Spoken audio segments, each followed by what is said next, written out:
বিমানে বোতল খুললেই কেন ঘটে বিপত্তি? ৩৫,০০০ ফুট ওপরে, জানালার বাইরে শুধু মেঘ আর নীল আকাশ। হঠাৎ তুমি পানির বোতলের ছিপি ঘোরালে, আর ঠিক তখনই ছিটকে পড়ে পানি। চিপসের প্যাকেট খুলতেই বিকট পপ শব্দ। মনে হয় যেন বোতল আর প্যাকেটের দুটোই বিদ্রোহ ঘোষণা করেছে।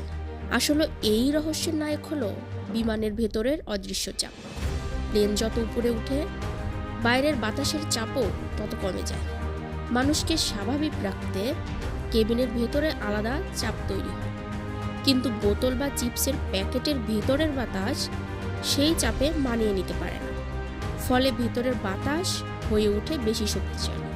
ছিপি খুললেই সেই চাপ এক ঝটকায় বেরিয়ে আসে, পানি উঠে পড়ে।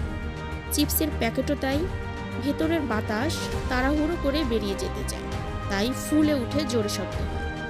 যেটা মাটিতে একদম সাধারণ, আকাশে উঠলেই সেটাই হয়ে যায় ছোট্ট বিপদ।